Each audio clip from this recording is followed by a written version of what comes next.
Hey everyone, कैसे हो आप? I hope things are going well for you. ये BDTH फ्लेम एम्पर का एपिसोड नंबर 277 और इसमें जियान पहली बार इमोर्टल लेवल की बिल को रिफाइन करने वाला है। चीजें काफी इंटरेस्टिंग होंगी। वैसे अगर अभी तक आपने चैनल को सब्सक्राइब नहीं किया है तो हो सकता है आने वाला ऑसम कंटेंट आपके पास पहुंचे ही ना, इसलिए कम ऑन नीचे दिए गए रेड बटन को प्रेस करके ग्रे कर दो, साथ में बेल आइकन को भी ऑन कर लेना so that you can get every update without any hassle. Well actually पिछले एपिसोड में जियान एल्केमिस्ट एसोसिएशन में पहुंचा होता है। जब एसोसिएशन की मीट जिसका नाम सिस्टर वेंग था वो वाइस प्रेसिडेंट को जियान के बारे में बताने के लिए जाती है, तभी उसके और वाइस प्रेसिडेंट के कानों में बाहर से बैंग बैंग बैंग की आवाजें गई थी। अब पूरा मामला क्या है चलो हम इस एपिसोड में जानते हैं। जो सीन सबसे पहले दिखाया गया था वो एक शांति से भरे हॉल का होता है। अब यहाँ पे खड़ा जियान अपनी बॉय से कोट रहा था और टिच करके बोलता है इसका कोई फायदा नहीं है। बात ऐसी थी कुछ समय पहले की वो आवाजें जियान का करा कराया था। एक्चुअली में एल्केमिस्ट एसोसिएशन की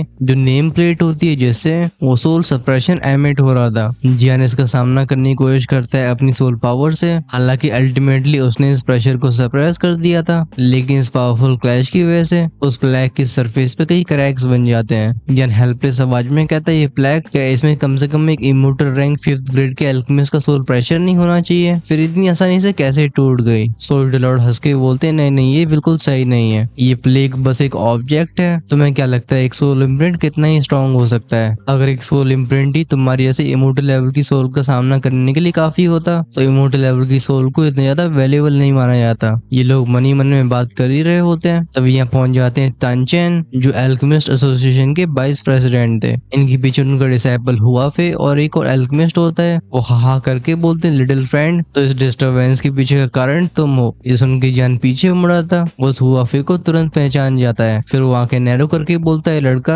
लगता है इसकी सोल पावर भी इमोर्टल लेवल तक पहुंच चुकी है, इसका मतलब ये भी एक इमोर्टल लेवल का एल्केमिस्ट है। जहाँ तक बात रही इस हुआफे की, वो भी जियान को नैरो आंखें करके देख रहा था। वो कहते अजीब बात है, मुझे इस लड़के का और इतना जाना पहचाना क्यों लग रहा है। ऑफकोर्स वो नहीं जानता था कि पिछले ऑप्शन हाउस की क्लैश के दौरान वो जियान ही था जिसने अपने आप को सोल पावर और उस ब्लैक क्लोक से ढक रखा था, इसलिए वो जियान को पहचानने की चाहे कितनी कोशिश करता वो डॉट्स को कनेक्ट नहीं कर पाता है। जियान हाथ कप करके बोलता सीनियर तांगचेन ये जूनियर जस्ट इमोर्टल लेवल की सोल तक पहुंचा है, इसलिए मैं इमोर्टल रैंक के एल्केमिस्ट का असेसमेंट देना चाहूंगा। ये सुन के तांगचेन हम करके बोलते हैं तो तुमने अभी ब्रेक थ्रू किया है। फिर वो पीछे मुड़ के देखते हैं उस क्रैक हो चुकी प्लेग को। फाइनली वो हुआफे की तरफ मुड़े थे। वो कहते हैं सोल पावर उसकी नहीं लगती जिसने जस्ट ब्रेक थ्रू किया हो। हुआफे भी हल्का सा नोट करके बोलते हैं मास्टर ये सच में स्ट्रॉन्ग है, लेकिन मैं कह सकता हूँ कि इसे मैं पहले ही देख चुका हूँ। खैर तांगचेन इसके ऊपर ज्यादा ध्यान नहीं देते हैं। वो जियान से बोलते हैं लिटिल फ्रेंड क्या तुम्हारे पास तुम्हारे मेंटर का कोई रिकमेंडेशन लेटर है? हालांकि कोई स्ट्रिक्ट रिक्वायरमेंट नहीं होती, लेकिन इतनी कम एज में जियान जैसी सोल फोर्स को पोजेस करना तांगचेन के हिसाब से उसके पीछे जरूर कोई पावरफुल टीचर रहा होगा। खैर इन शब्दों की वजह से जियान एकदम स्टन्ड हो गया था। वो ऑकवर्ड एक्सप्रेशन के साथ बोलता है रिकमेंडेशन लेटर नहीं, मेरे टीचर ने कहा है कि मैं उनके बारे में कुछ भी रिवील नहीं कर सकता हूँ, ऑफ कोर्स जब तक वो खुद नहीं चाहते हैं, इसलिए सीनियर आई एम सॉरी। ये बात सुन के तांगचेन उसके बारे में और भी क्यूरियस हो जाते हैं। वो स्माइल के साथ बोलते हैं हाँ कोई बात नहीं, नॉर्मली एंट्री लेवल के असेसमेंट्स में ऐसी फॉर्मल रिकमेंडेशंस की जरूरत नहीं थी, लेकिन जियान के एक्सेप्शनल टैलेंट को देखते हुए तांगचेन खुद को सोचने से रोक नहीं पाते कि आखिर कैसे मॉन्स्टर लेवल के पावर हाउस ने उसे सिखाया होगा। जियान कहता है डोंग जो कंपटीशन अभी 1 महीना रह गया है, अगर मैं असेसमेंट को अभी लेता हूँ तो क्या मैं उसे समय से पहले खत्म कर पाऊंगा? तांगचेन बोलते हैं चिंता मत करो, ये असेसमेंट एक अलग डायमेंशन में होता है जैसे एल्केमिस्ट के लिए खास तरीके से डिजाइन किया गया है। यह समय धीरे बहता है, इसलिए असेसमेंट को पूरा करने के लिए तुम्हारे पास पर्याप्त समय होगा। जियान स्माइल के साथ बॉव करके बोलते हैं थैंक यू। तांगचेन बोलते हैं हुआ फिर जाओ तुम 4th ग्रेड इमोर्टल रैंक के एल्केमिस्ट असेसमेंट के लिए जरूरी मटेरियल्स को तैयार करो। ये सुन के हुआ फिर थोड़ा सरप्राइज हो गया था। वो पूछते हैं मुझे एग्जैक्टली क्या तैयार करना है? तांगचेन बिना हेजिटेशन के बोलते हैं तैयारी करो 4th रैंक की हेवन ग्रेड और अर्थ ग्रेड की पिल्स की।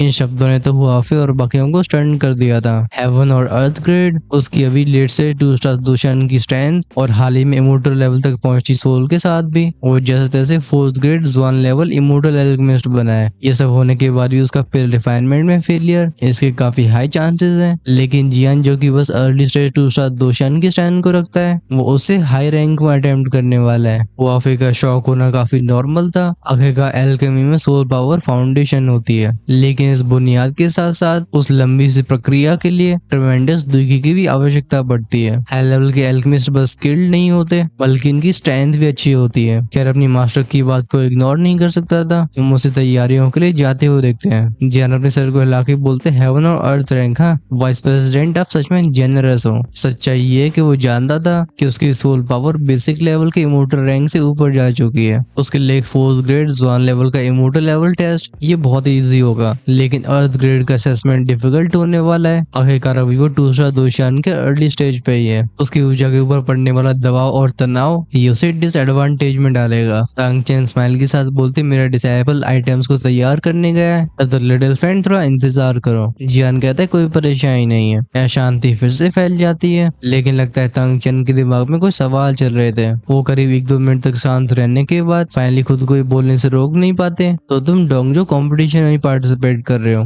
जियान बिना हेजिटेशन के बोलते हैं हाँ मैं इस कंपटीशन को जीतना चाहता हूँ। ये सुन के तांग चेन हंसना शुरू कर देते हैं। वो बताते हैं तुम्हारी कॉम्बैट पावर और सोल के साथ तुम्हारा जीतना आउट ऑफ क्वेश्चन नहीं है। जियान हंस के पूछते सीनियर आपको तो डोंगजो कंपटीशन की डिटेल्स पहले ही मालूम होंगी राइट? ओल्ड मैन तांग चेन एक चालाकी से भरी स्माइल को लेके बोलते हैं हाँ, लेकिन मैं वो सब तुम्हें तभी बताऊंगा जब तुम असेसमेंट को पास करते हो। टू बी ऑनेस्ट मैं भी इसके लिए एक्साइटेड हूँ। उम्मीद करता हूँ तुम मुझे निराश नहीं करोगे। ऐसी बातें सुन के जियान के एक्सप्रेशन थोड़े से सीरियस हो जाते हैं। लगता है यहाँ पे उसे सच में एफर्ट लगाना होगा। हॉल में बातचीतों का सिलसिला इस तरीके से आगे बढ़ता है। एक सडन पॉइंट ऑफ टाइम की बात थी जब हुआफे वापस लौटा था। जियान क्लियरली सेंस कर पाता है कि अब इसके पास एक नया ऑरा है जो कि काफी पावरफुल और इल्यूसिव था। और हुआफे बोलते टीचर असेसमेंट तैयार है। टांग चेन भी अपनी सीट से खड़े होकर बोलते लिटिल गाय चलो। जियान जिज्ञासा से भरी आवाज में पूछते ऑलराइट, लेकिन हम कहाँ पे असेसमेंट करने वाले हैं? जियान पे रिफाइनिंग को बहुत सीरियसली लेता था, क्योंकि अगर इस प्रक्रिया के दौरान कोई डिस्टर्ब कर देता है तो इसकी वजह से बहुत कीमती जड़ी बूटियां बर्बाद हो सकती हैं। और तो जियान के सोल परसेप्शन के हिसाब से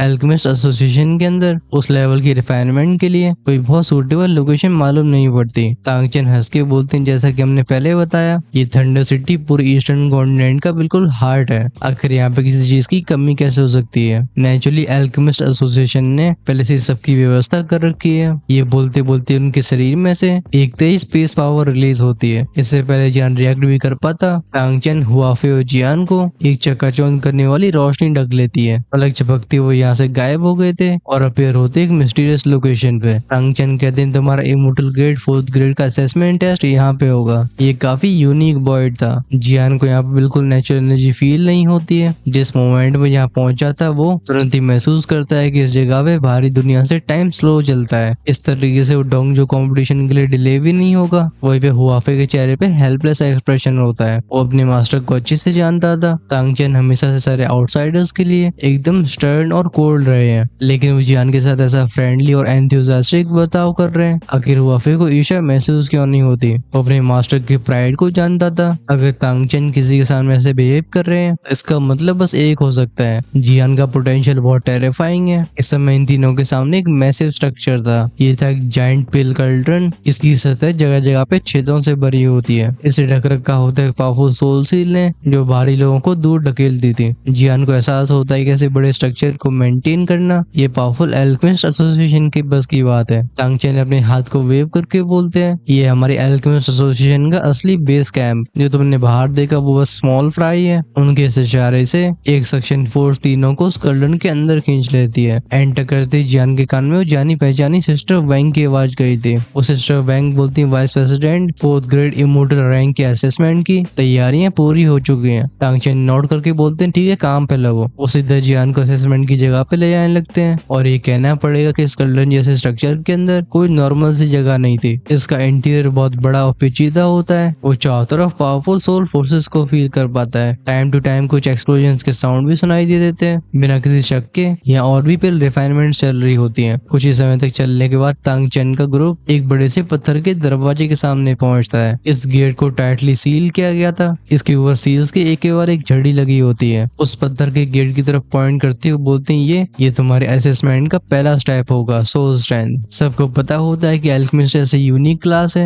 जो जादुई पिल्स को रिफाइन कर पाते हैं। इनकी रैंक जितनी हाई होगी उनके अंदर की एनर्जी उतनी स्ट्रॉन्ग होगी। हमें समझना चाहिए कि तांग चेन जो कि 5th ग्रेड इमोर्टल रैंक के एल्केमिस्ट है उनके सामने थंडर वैली की वैली मास्टर को भी रिस्पेक्ट दिखानी पड़ती है। आखिरकार एल्केमिस्ट से पंगा लेना ये पूरी एल्केमिस्ट की कम्युनिटी को छेड़ना है जो कि किसी समय भी फट सकती है। उस दरवाजे से प्रेशर को फील करते हुए जियान कंफ्यूजन से भरी आवाज में कहते हैं ये पहला स्टेप है। तांग चेन बताते हैं इमोर्टल रैंक के एल्केमिस्ट टेस्ट के लिए इमोर्टल लेवल की सोल पावर की जरूरत होती है। हालांकि मैं जानता हूँ कि तुम्हारी सोल पावर वहां तक पहुंच चुकी है, लेकिन तब भी तुम्हारे पास जो रैंक है वो बस एम्पर लेवल फर्स्ट ग्रेड का है, इसलिए स्टेप बहुत जरूरी है। तांग चेन को ऐसा एक्सप्लेन करते हुए देख हुआफे मनी मन में कहता है मास्टर यहाँ पे सच में फेवरेटिज्म खेल रहे हैं। बात ऐसी थी कि इससे पहले अगर कोई इमोर्टल लेवल का टेस्ट देने के लिए भी आता है उसे तब भी सेकंड और थर्ड ग्रेड के असेसमेंट को स्टेप बाय स्टेप क्लियर करना होगा, लेकिन यहाँ पे तांग चेन जियान को डायरेक्टली सबको स्किप करके सीधा फोर्थ ग्रेड के टेस्ट तक पहुंचा रहे हैं। हालांकि जियान के पास ऐसी स्ट्रेंथ भी है तब भी हुआफे थोड़ा सा एनवियस फील करता है। तांग चेन बताते हैं इसके अंदर एक सोल बीस्ट कैद है जो कि पूरी तरह से सोल पावर से बना हुआ है, उसे हराने पे तुम्हारी सोल पावर प्रूव हो जाएगी। जियान अपने हवाओं को शांत रखते हुए नोट करता है ये पहला टेस्ट उसके लिए कोई बहुत बड़ा चैलेंज नहीं था, लेकिन क्योंकि एल्केमिस्ट एसोसिएशन के अपने एंशिएंट प्रोसीजर्स होते हैं उसके लिए इस पड़ाव को स्किप करना ये बिल्कुल विकल्प में नहीं होता है। बेचारे जियान के दिमाग में सब विचार चल ही रहे होते हैं, इसी मोमेंट में उसके पिछवाड़े में एक लात पड़ती है जो उसे सीधा स्टोन गेट के अंदर भेज देती है, और ऐसा करने वाले तांग चेन थे। क्रैश की आवाज के साथ जियान का फिगर इस जगह से गायब हो जाता है। उसने भी सोचा नहीं था कि ये बुड्ढा तांग चेन इतना ज्यादा अनऑर्थोडॉक्स होगा। फिर जैसे वो स्टोन गेट के अंदर एंटर हुआ था उसके कानों में कुछ ईरी हु की आवाजें जाती हैं। वो फील करता है घोसली प्रेजेंस को, लेकिन वो किसी सोल बीस्ट के नामो निशान को भी नहीं देख पाता। जियान कहता है हम अभी लाइट में और एनिमी डार्कनेस में छिपा है, मुझे तैयार रहना होगा। ये सोचते सोचते वो अपनी सोल पावर को रिलीज कर देता है। हाउएवर जिस मोमेंट में उसकी सोल पावर उसके एवराउस के बीच से बाहर आती है ये स्पेस उसे तुरंत निकल जाता है, लेकिन इस चीज से परेशान होने की जगह पे जियान की आंखें एक्साइटमेंट की वजह से जलने लगती हैं। वो कहता है इंटरेस्टिंग। हाँ उसकी सोल पावर ओवरवेलमिंग थी, लेकिन ऐसी सिचुएशन का सामना उसने बहुत कम बार ही किया था, और लगता है अपनी क्षमताओं को और बेहतर करने के लिए उसके लिए फर्स्ट ट्रायल काफी अच्छा ट्रेनिंग ग्राउंड होने वाला है। उस स्टोन गेट के बाहर हुआफे जो कुछ समय तक जियान की डायरेक्शन में देखता रहा था वो खुद को ही पूछने से रोक नहीं पाता मास्टर आपको क्या लगता है कि वो कितना टिकेगा। उसे अच्छे से याद है कि उसके पहले अटेम्प्ट में जब वो फोर्थ ग्रेड इमोर्टल टीयर के एल्केमिस्ट के लिए क्वालिफाई करने जा रहा था उसे स्टाइल ने इतना ज्यादा टॉर्चर किया था कि हुआफे को मालूम पड़ गया होता है कि जिंदगी नर्क कैसे बनती है। तांग चेन बताते हैं वहाँ पे टाइम फ्लो अलग है, लेकिन इसका मतलब ये भी नहीं है कि अंदर लंबे समय तक रुका जाए। हालांकि ईस्टर्न कॉन्टिनेंट के कंपटीशन के शुरू होने में अभी बाहरी दुनिया में 1 महीने से कम का समय रह गया है। इस इंडिपेंडेंट वर्ल्ड के अंदर वो समय 300 दिन का होता है। जब तांग चेन उसके सवाल को ऐसे इग्नोर करते हैं हुआफे कंप्लेन करते हुए बोलता है मास्टर। तांग चेन कहते हैं मैं जानता हूँ कि तुम पहले लेवल में 30 दिन तक रुक पाए थे, और अब तक हमारे ईस्टर्न कॉन्टिनेंट के इमोर्टल एल्केमिस्ट का सबसे हाईएस्ट रिकॉर्ड 50 दिन का रजिस्टर हुआ है। हुआफे कांपती हुई आवाज में कहते हैं हाँ 30 दिन। शुरुआत में तो अपनी इमोर्टल लेवल की सोल का इस्तेमाल करके जैसे जैसे वहाँ पे इंड्योर कर पा रहा था, लेकिन जब वो क्रीचर मेरी सोल पावर को डिवावर करने लगा और उसकी स्ट्रेंथ बहुत रैपिड तरीके से बढ़ी, तब मेरे उसे सरप्राइज करने की वजह वो ओवरवेलमिंग फोर्स मुझे ही प्रेशराइज करने लगी थी। इसलिए 30 दिन मेरी लिमिट होती है। मैं इमेजिन नहीं कर पा रहा हूँ कि वो मॉन्स्टर्स आगे 50 दिन तक कैसे इंड्योर कर सकते हैं। उस फर्स्ट लेवल के अंदर हुआफे को जैसा भयानक अनुभव हुआ होता है वो मरने के बाद भी इस गेट के अंदर फिर से नहीं आना चाहता। तांग चेन कुछ समय तक शांत रहने के बाद बोलते हैं बस ध्यान से देखो ये लड़का हमें निराश नहीं करेगा। मुझे फील हो रहा है कि इतना सिंपल नहीं है जितना ये देखता है। आने वाले कंपटीशन में अगर तुम उसका सामना करते हो तो तुम्हें केयरफुल रहना होगा। हमारे एल्केमिस्ट एसोसिएशन के प्रेस्टीज को तुम खराब मत करना। ये बोल के तांग चेन गायब हो जाते हैं। ऑल्दो फर्स्ट लेवल काफी सिंपल लगता था, लेकिन इसमें जो जितना रुकेगा वो सोल प्रेशर उतना ही टेरिफाइंग होता जाएगा। अब इस दरवाजे को गार्ड करने वाला हुआफे था। अगर जियान ने ओवरवेल्म होने के साइंस को शो किया तो तुरंत ही अपने मास्टर को रेस्क्यू करने के लिए सिग्नल भेजेगा।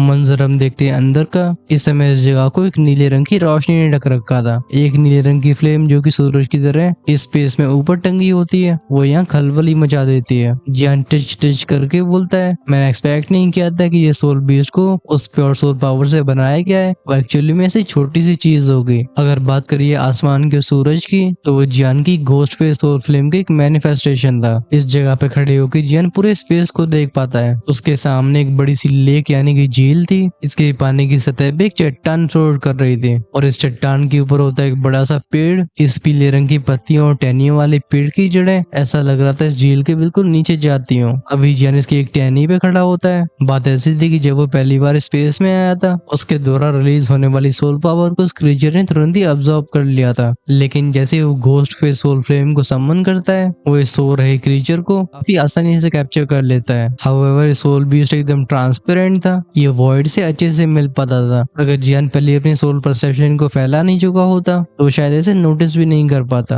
अगर कोई बाहर इस नजारे को देखता तो उसे लगता है जियान बस हवा को पकड़ रहा है। जियान बॉय से कोड की बोलता है लेकिन मैं इस फर्स्ट लेवल को पास कैसे करूं? टांग चैन ने तो बोला था कि उसे इस बीस्ट को हराना होगा, बट इसे कैच करने के बाद उसे अपने स्पिरिचुअल पैलेस से खुशी की लहर महसूस होती है और साथ में बढ़ती है उसकी थोड़ी सी सोल पावर। इसी मोमेंट पे जियान की स्टोरिंग में से सोल्टर लॉर्ड की थोड़ी सी गुर्राने की आवाज सुनाई देती है। वो कहते हैं इडियट। वो फाइनली बाहर आ जाते हैं। जियान कंफ्यूज आवाज में पूछता है मास्टर। सोल्टर लॉर्ड बताते हैं ट्रू सोल बेस्ड है, ये एकदम प्योर रिफाइंड सोल पावर से बना है, इसलिए तुम्हारी सोल को टेम्पर करने के लिए बहुत अच्छा मटेरियल है। जियान पूछता है सोल को टेम्पर करना। सोल्टर लॉर्ड धैर्य रख के बताते हैं जब तुम फेयरी यानी कि इमोर्टल रियम तक पहुंचते हो तो सोल पावर को कल्टीवेट करना तुम्हारे डोमेन को एक्सपेंड करने जितना जरूरी हो जाता है। हालांकि तुम्हें लग रहा होगा कि तुम्हारा स्पिरिचुअल पैलेस काफी बड़ा है, लेकिन सच्चाई ये काफी छोटा है। ये बहुत इंप्रेसिव पावर है कि तुम उसके पहले लेवल को भर पाए हो, बट इसे टेम्पर नहीं किया गया। जियान हंस के बोलता है तो मास्टर चलो शुरू करते हैं। सोल्टर लॉर्ड बताते हैं हालांकि सोल को टेम्पर करना ये होली फ्लेम को रिफाइन करने जैसा लगता है, लेकिन इतना सिंपल भी नहीं है क्योंकि इसका सीधा प्रभाव तुम्हारी सोल के ऊपर पड़ेगा और अगर कुछ गलत होता है। जियान कहते हैं मास्टर चिंता मत करो, मैं इसे हैंडल कर सकता हूँ। सिर्फ अपनी सोल पावर को एनहेंस करने से उसकी एल्केमी स्किल्स इंप्रूव होंगी और तभी उसके पास वो क्षमता होगी कि वो अनडाइंग होली फ्लेम को सॉल्व करने वाली पिल को रिफाइन करना शुरू कर सके। जियान की डिटर्मिनेशन को लेकर सोल्टर लॉर्ड हेस्टेट नहीं करते। वो आसमान में टंगे घोस्टली सन से घोस्ट फेस सोल फ्लेम को बुला के सीधा उस ट्रांसपेरेंट सोल बीस्ट के ऊपर छोड़ देते हैं। वो सोल बीस्ट जो कि अब तक चुपचाप से सो रहा था, इस घोस्ट फेस सोल फ्लेम की पावर को छूते ही अचानक से चौकन्ना हो जाता है। वो सीधा जियान की पकड़ से बाहर जाके करीब 1 मीटर के वर्ल्ड पूल में बदल गया था। इस घूमती हुई सोल पावर के वॉर्टेक्स में से वो इनविजिबल सोल पावर की शॉकवेव फैलने लगती है। हालांकि सोल बीस्ट की सोल पावर भी इमोर्टल रियम तक पहुंच चुकी थी, शायद वो उससे स्ट्रॉन्ग भी था। इस वजह से घोस्ट फेस सोल फ्लेम के सामने वो सीधा हमला कर देता है। वो सोल एनर्जी रिपल्स जब जियान के सोल के ऊपर प्रभाव डालती है उसे एक बहुत पैना दर्द महसूस हुआ था। वो तुरंत ही अपने सिर को पकड़ लेता है और उसकी आंखें एकदम ब्लड शॉट हो गई थी। ऐसे नजारे को देखे सोल्टर लॉर्ड भी खुद को चिंता करने से रोक नहीं पाते हैं। वो कहते हैं तुम्हें टिके रहना होगा। घोस्ट फेस सोल फ्लेम ने इस बीस्ट की पूरी पावर को जगा दिया है, अगर तुम इसे इंड्योर कर पाते हो तो तुम्हारी सोल पावर अपने अगले स्तर में पहुंचेगी। दर्द के बीच में जियान दांती मीस की बोलता है मैं ये कर सकता हूँ। झील के बीच में मौजूद होने वाले स्पीड में से कई दर्द भरी चीखों की आवाजें सुनाई देती रहती हैं। हाउएवर इन स्क्रीम्स के बीच में उसकी सोल पावर और भी कंडेंस और स्ट्रेंथन हो रही थी। इवन उसके स्पिरिचुअल पैलेस का सोल एसेंस अब दूसरे फ्लोर में बहने लगता है। ये जियान की सोल पावर के ब्रेक थ्रू करने की निशानी होती है। जियान की आर्जुअस प्रोसेस आगे बढ़ती है। एक लंबा समय कब गुजर गया मालूम नहीं पड़ता। इस समय हुआफे को स्टोन गेट के बाहर खड़े खड़े 1 महीना हो चुका था। वो खुद को ये कहने से रोक नहीं पाता, नहीं अब ऑलरेडी 30 दिन हो चुके हैं। वो जियान अभी बाहर नहीं आया। कुछ समय तक उस मोशनलेस स्टोन गेट को देखने के बाद वो ऑफिस आए करके बोलता है लड़का ये सच में मॉन्स्टर है। टाइम फिर से आगे बढ़ता है। ये 50वां दिन होता है। वो ऑफिस एस्ट्रोनॉट आवाज में कहता है इसने हमारे एल्केमिस्ट एसोसिएशन का रिकॉर्ड तोड़ दिया। फिर फास्ट फॉरवर्ड करके हम पहुंचते हैं सीधे 60वें दिन पे। आज के दिन हुआफे को इस दुनिया के ऊपर से भरोसा उठने लगा था। वो कहता है क्या ये सच में एक इंसान है? चीजें फिर से कंटिन्यू होती हैं। 60, 70, 80, 90 फाइनली 100 दिन गुजर गए थे। अब तक वो हुआफे भी शांत नहीं रह पाता। ये दोपहर का समय था। वो खड़े होकर डिसबिलीफ से भरी आवाज में कहता है 100 दिन, क्या कहीं वो अंदर मर तो नहीं गया है? आखिरकार फर्स्ट लेवल के अंदर का वो सोल भी सच में ट्रबलसम था। हालांकि असली खतरा नहीं होता, लेकिन कुछ एल्केमिस्ट जो कि ये जान लेते हैं कि सोल बीस्ट उनकी सोल पावर को टेम्पर कर सकता है, वो अंदर ज्यादा रुकने की कोशिश करते हैं, लेकिन उन्हें इस इफेक्ट को अच्छे से यूटिलाइज करना नहीं आता है। पिछला जो रिकॉर्ड होल्डर था जो कि सबसे ज्यादा 50 दिन रुका हुआ था, वह और कोई नहीं बल्कि वाइस प्रेसिडेंट तानचेन थे। वो फिर नहीं जानता था कि जियान के पास घोस्ट फेस सोल फ्लेम है, एक ऐसी फ्लेम जो कि सोल पावर को रिस्ट्रेन करती है। उसके ऐसे प्रभाव की वजह से सोल बीस्ट एकदम पागल हो जाता है और वो करने लगा था जियान के ऊपर अंधाधुंध हमले। बस यही प्रक्रिया होती है जियान की सोल के टेम्पर करने की, और वो इसे 100 दिन तक झेलता रहा है। वो ऑफिस पत्थर के दरवाजे को छोड़ के इस मामले को अपने मास्टर से रिपोर्ट करने जाता है। वो बोलता है मास्टर वो जियान फर्स्ट लेवल के अंदर 100 दिन होने के बाद भी अब तक बाहर नहीं आया। ये सुन के तांगचे हल्की आवाज में बोलते हैं लगता है उस लड़के को सोल बीस्ट की कमजोरी मालूम पड़ गई है और उसके पास इसे हैंडल करने का मेथड है, चलो चलते हैं। वो जल्दी वापस आ रहा होगा। इस मोमेंट में स्टोन गेट के अंदर जियान जो कि हफ खौफ की आवाजों के साथ गहरी सांसें ले रहा था। वो कहता है अब समय आ गया है। हालांकि अभी उसके चेहरे पे रंग वापस आ चुके थे, लेकिन पिछले 100 दिनों में उसने क्या सहा है उसकी आंखें अच्छे से बयां कर रही थी। ऑफ कोर्स उसका ऑरा भी और पावरफुल हो चुका था। इस मोमेंट में जियान के सोल रियल्म के अंदर उसके स्पिरिचुअल पैलेस का सेकंड लेवल एक जेंटल लाइट से चमक रहा होता है। हालांकि रोशनी बहुत ज्यादा ब्राइट नहीं थी, लेकिन स्पिरिचुअल पैलेस का सेकंड फ्लोर पूरा भर गया था। क्लियरली जियान अपनी पिछले लिमिट्स को तोड़ चुका है। इससे पहले उसकी सोल पावर बस इमोर्टल यानी कि फेरीलैंड सोल लेवल तक पहुंची थी, लेकिन इस एडवांसिंग के बाद अब वो फाइनली ग्रेट वॉइड के अर्ली स्टेज पे पहुंच चुका है। इमोर्टल लेवल की सोल को 3 मेजर लेवल्स में बांटा गया है और इनमें से हर एक की 3 माइनर स्टेजेस होती हैं, जिससे टोटल 9 लेवल्स बन जाते हैं और ये रिप्रेजेंट करते हैं स्पिरिचुअल पैलेस के 9 फ्लोर्स को। स्पिरिचुअल पैलेस का पहला फ्लोर ग्रेट वॉइड के अर्ली स्टेज को रिप्रेजेंट करता है। वहीं पे सेकंड रियल्म ये उसकी मिडिल स्टेज का होता है। हमेशा अर्ली और मिडिल स्टेज के गैप को हल्के में नहीं लेना चाहिए, क्योंकि इनके बीच का डिफरेंस छोटा नहीं होता। अगर इसे और भी अच्छे से समझा जाए तो एक ग्रेट वॉइड रियल्म की मिडिल स्टेज का एक्सपर्ट 3 अर्ली स्टेज के एक्सपर्ट्स को आसानी से सप्रेस कर पाएगा। उस ट्रांसपेरेंट सोल बीस को ऑलमोस्ट कोलैप्स होते हुए देख जियान ने उसकी तरफ एक हल्की सोल पावर भेजी थी। फिर बिना हेजिटेशन के वो दरवाजे से बाहर आ जाता है। कोइंसिडेंटली तभी तांगचेन और हुआफे भी यहाँ पहुंचे थे। तांगचेन बोलते लिटिल फ्रेंड जियान, हमारे एल्केमिस्ट एसोसिएशन के रिकॉर्ड को ब्रेक करने के लिए कांग्रेचुलेशंस। हुआफे की आंखों में भी एक कॉम्पिटिटिवनेस की आग जल रही थी। वो कहता है 100 दिन, हालांकि मुझे मानने में थोड़ा सा बुरा तो लग रहा है, लेकिन तुम वो पहले इंसान हो जिसकी वजह से मैं कन्विंस हुआ हूँ। लेकिन लगता है तभी तांगचेन को जियान में कुछ खास दिख गया था। वो कहते हैं तुम्हारी सोल पावर ये पहले से अलग लग रही है। टिस्क तुम ब्रेक थ्रू कर चुके हो।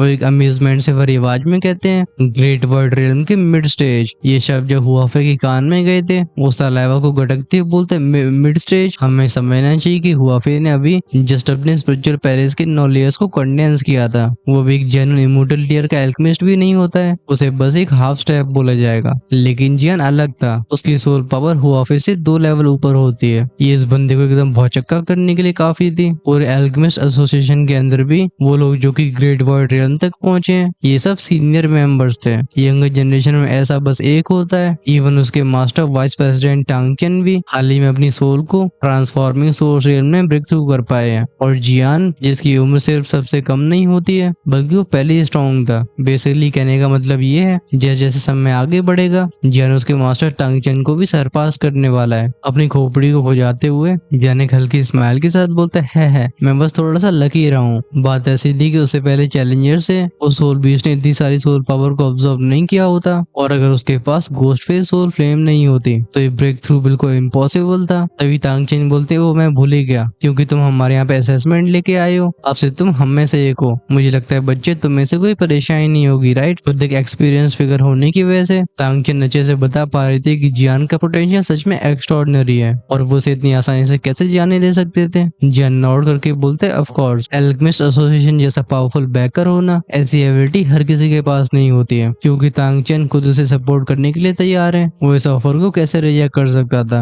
अपनी आंखों में एक अजीब सी चमक को लेके तांगचेन कहते हैं तो चलो समय आ गया सेकंड ट्रायल का, जो है एल्केमी रिफाइनमेंट। आखिरकार एक स्ट्रॉन्ग सोल पावर का होना ये हाई लेवल एल्केमिस्ट बनने का बस एक छोटा सा प्रीरिक्विजिट है। आखिरकार तांगचेन अपनी इतनी लंबी जिंदगी में ऐसे कई पावरफुल सोल कल्टिवेटर से मिल चुके थे जिन्हें एक सिंगल पिल को अच्छे से रिफाइन करना नहीं आता है। तभी जियान के दिमाग में हुआफे का एक सीक्रेट मैसेज पहुंचता है। ये आवाज काफी सिंसियर थी। उस मैसेज में हुआफे बोलता है जियान तुम बस आगे बढ़ते जाओ, मास्टर आज अच्छे मूड में लग रहे हैं, इसलिए जब तुम नेक्स्ट ट्रायल के लिए प्रिस्क्रिप्शन चुन रहे होगे कुछ बहुत ज्यादा डिफिकल्ट मत चुनना। तुम पहले फर्स्ट लेवल के रिकॉर्ड को स्मैश कर चुके हो, अगर तुम सेकंड लेवल में सबसे आसान चीज भी चुनते हो तब भी कोई सवाल नहीं उठाने वाला। आखिरकार जब तक तुम असेसमेंट को पास कर लेते हो तो हमारे एल्केमिस्ट एसोसिएशन के सबसे बेस्ट यंग एल्केमिस्ट हो गए। हालांकि तांगचेन ने सेंस कर लिया होता है कि उनके डिसाइपल ने जियान को एक मेंटल मैसेज भेजा है, बट वो इस पे ध्यान न देते हुए अपने हाथ को सामने से वेव करते हैं। हम अगले पल इन तीनों को यहाँ से डिसअपीयर होते हुए देखते हैं। पावर कैसा प्रदर्शन देख के जियान खुद को ऑफ फील करने से रोक नहीं पाता और टिस्क टिस्क करके बोलता है सच में क्या पावर है। तो ट्रांसफॉर्मिंग सोर्स सोल रियल्म ये होता है। ये अभी खड़े होते एल्केमी हॉल में जहाँ पे सेकंड ट्रायल करा जाना था। ये बहुत बड़ी सी खुली जगह होती है जहाँ पे कई मैसिव कर्टन्स रखे होते हैं। टांगचेन कहते हैं यहाँ तुम्हारा सेकंड लेवल का असेसमेंट होगा। तुम्हारे सामने 3 प्रिस्क्रिप्शन स्कोर्स रखे जाएंगे, मतलब पिल फॉर्मूला। ये तीनों prescription 4th grade immortal rank के हेवन, अर्थ और जोन लेवल की होती है। तुम्हें इनमें से उसे चुनना है जिस लेवल की पिल को रिफाइन करने में तुम सबसे ज्यादा कॉन्फिडेंट हो। उस पिल को सक्सेसफुली रिफाइन करने पे तुम एक true 4th grade immortal level के एल्केमिस्ट बन जाओगे। लेकिन मैं पहले से तुम्हें एक चेतावनी देना चाहता हूँ। 4th ग्रेड इमोर्टल टियर की पिल को रिफाइन करने में जिस स्तर की सोल पावर और दुखी लगेगी उसे एम्पर लेवल की पिल से कंपेयर नहीं किया जा सकता है। इवन वो पिल ट्रिबुलेशन वो भी एम्पर लेवल की पिल से कई गुना वायलेंट और पावरफुल होगी।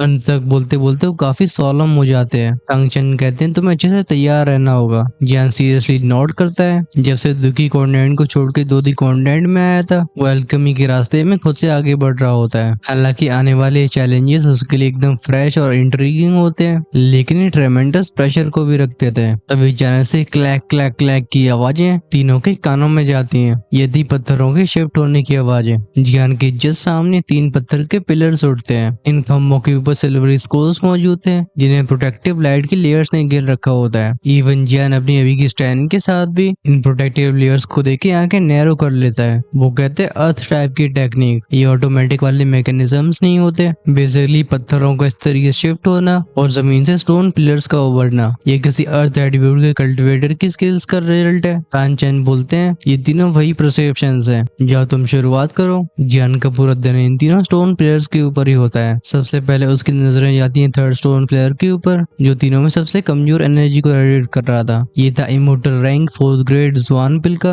और इस पिल का नाम होता है फंक्शन पिल। अगर इस पिल के इफेक्ट्स के बारे में बात करी जाए तो ये बॉडी को डिटॉक्सिफाई और दिमाग को शांत करने के काम में आती थी। खासकर जब पॉइजन किसी के शरीर में चला गया हो या वो डार्क एलिमेंट्स का सामना कर रहा हो तभी फंक्शन पिल काफी ज्यादा इफेक्टिव होती है। लेकिन इसे देख के जियान अपने सिर को हिला के बोलता है कुछ ज्यादा ही कमजोर है। वैसे ही फर्स्ट ट्रायल में उसकी सोल पावर ब्रेक थ्रू कर चुकी थी जिससे नेचुरली उसकी एल्केमी स्किल्स भी बढ़ जाती हैं। बीच वाले स्टोन पिलर के सामने आते हुए जियान कहता चलो इसे ट्राई किया जाए। ये थी एक एम्पलीफाइंग पिल। इस पिल को कंज्यूम करने से यूजर की स्ट्रेंथ 1 घंटे के अंदर 50% से ज्यादा रिकवर हो सकती है। ये डिस्क्रिप्शन जियान के दिल को छू लेती है। साफ तौर पे पिल काफी ज्यादा प्रैक्टिकल थी। स्पेशली उसकी सोल पावर होली फ्लेम पहले से ओवरवेलमिंग होती है। बस कमी रह गई थी उसकी कल्टिवेशन यानी कि दुकी में। अगर उसके पास ये पिल हुई तो उसकी कॉम्बैट एबिलिटीज खतरनाक तरीके से बढ़ जाएंगे। उस फंक्शन पिल से अगर कंपेयर किया जाए तो एम्पलीफाइंग पिल ज्यादा लुभावनी होती है। तब जियान पहले पिलर की तरफ मुड़ते हुए बोलता है एटलीस्ट डिसाइड करने से पहले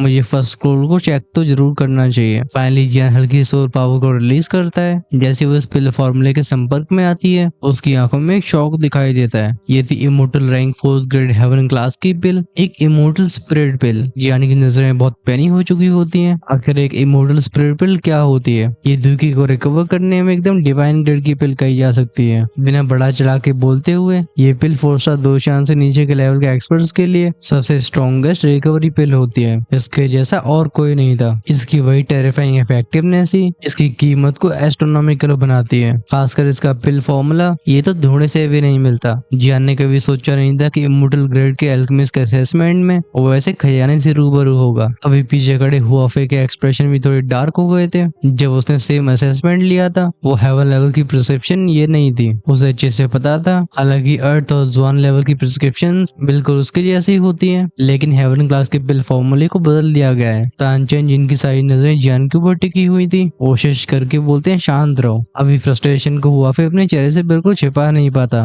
वो बोलता है मास्टर आप यहाँ पे फेवरेटिज्म खेल रहे हो। इस इमोर्टल स्पिरिट पिल के फॉर्मूले की वैल्यू इसे सिर्फ गोल्ड या किसी ट्रेजर से कंपेयर नहीं किया जा सकता है। जियान को असेसमेंट की वजह से इस पिल फॉर्मूले को सीखने की आजादी देना ये हुआफे को एकदम अनफेयर लग रहा था। तभी उसके कान में जियान की आवाज जाती है। वो कहता है मैं इस पिल को चुनूंगा। तभी गूंजी थी क्रैश की साउंड। उसकी सोल पावर सीधी फर्स्ट प्लेयर से टकराती है जैसे किसी कांच की तरह उसका बैरियर टूट गया था और वो पिल फॉर्मूला आ जाता है जियान के हाथ में। हालांकि ये बस एक इनग्रेव्ड कॉपी होती है लेकिन तब भी इसे बाहरी दुनिया में ढूंढना एकदम इम्पॉसिबल था। लगता है तांगचेन भी एक्सपेक्ट कर रहे थे। वो लड़के से बोलते हैं बहुत अच्छे हैं, लगता है तुम्हारे पास सच में गट्स हैं। जियान स्माइल के साथ रिप्लाई करता है सीनियर इस पिल के साथ मैं कॉन्फिडेंट हूँ कि मैं इसे रिफाइन कर पाऊंगा। हालांकि 4th ग्रेड हेवन लेवल की पिल होती है लेकिन इसने जियान के कॉन्फिडेंस को हिला नहीं पाया था। तांगचेन सेटिस्फेक्शन से भरी आवाज में नोट करके बोलते हैं ओके तो फिर शुरू करते हैं। एक बार अपनी आंखें बंद करके जियान अपने इमोशंस को शांत करता है। फिर वो बैठ गया था वहीं पे अपने पैरों को मोड़ के।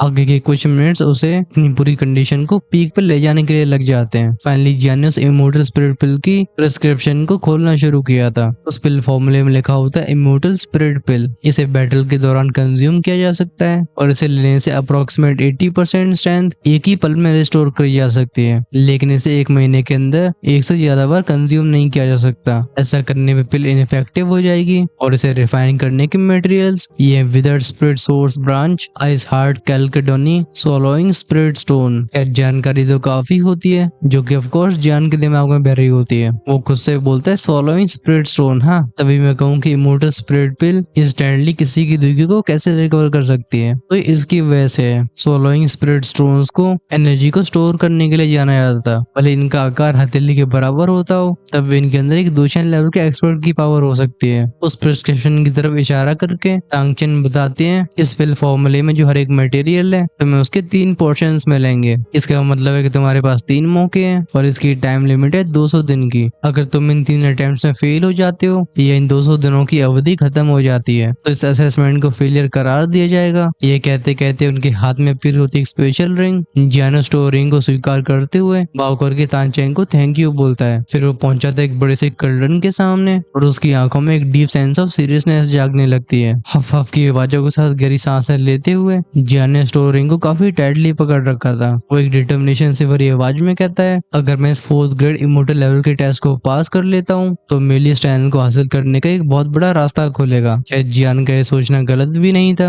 आफ्टर ऑल इमोर्टल लेवल के कल्टिवेटर्स को उन इमोर्टल लेवल की पिल्स की जरूरत होती थी। जब जियान की एल्केमी स्किल्स उस रियन तक पहुंच जाती हैं तो इससे दुनिया भर के पावरफुल एक्सपर्ट्स ही उसकी तरफ आकर्षित नहीं होंगे, बल्कि वो इन पिल्स को रिफाइन करके खुद को और भी स्ट्रॉन्ग कर पाएगा। चलो हम उसे पिल रिफाइनमेंट की तैयारी करने देते हैं। हम नेक्स्ट एपिसोड में इस एल्केमी के साथ साथ इमोर्टल पिल की ट्रिबुलेशन को भी विटनेस करने वाले हैं। और क्योंकि जियान है हमारा मेन कैरेक्टर, ये काफी नॉर्मल बात होनी चाहिए कि दुनिया भर की परेशानियों का सामना करने के बाद भी वो इमोर्टल रैंक एल्केमिस्ट बन ही जाएगा। फाइनली तब हमारा फोकस जाएगा डोंगजो कंपटीशन के ऊपर। हमें मालूम पड़ने वाले हैं उसके रिवॉर्ड्स और रूल्स। इस आर्क को एंजॉय करने के लिए अगले 2 एपिसोड्स को बिल्कुल पूरा देखना जरूरी है। वैसे आर्क काफी इंटरेस्टिंग भी होने वाला है। इंटरेस्टिंग तो एपिसोड भी था, क्यों मैं सही कह रहा हूँ या नहीं, अब इसके बारे में कमेंट्स में लेके बता सकते हो। अगर आपको लगता है कि कोई भी चीज इंप्रूव करी जा सकती है तो उसे भी कमेंट्स में लिखना बिल्कुल मत भूलना, मैं जरूर उसे रीड करूंगा। चैनल की मेंबरशिप ओपन है। अगर आपसे नेक्स्ट एपिसोड का वेट नहीं होता है और उसे आज शाम को एंजॉय करना चाहते हो तो डेफिनेटली आप हेल गार्डन की प्रीमियम कम्युनिटी का हिस्सा बन सकते हो। वहीं पे अगर आप हमेशा 2 या 3 एपिसोड औरों से आगे रहना चाहते हो तो अपग्रेड कर सकते हो अपने लेवल्स को इमोर्टल एम्परर या उससे ऊपर लेवल में। मेंबरशिप को ज्वाइन करने का ऑप्शन चैनल की होम पेज और सब्सक्राइब के साइड में मिलेगा। So yeah come on check that out. चलो तब तक मैं आपसे अलविदा कहता हूँ।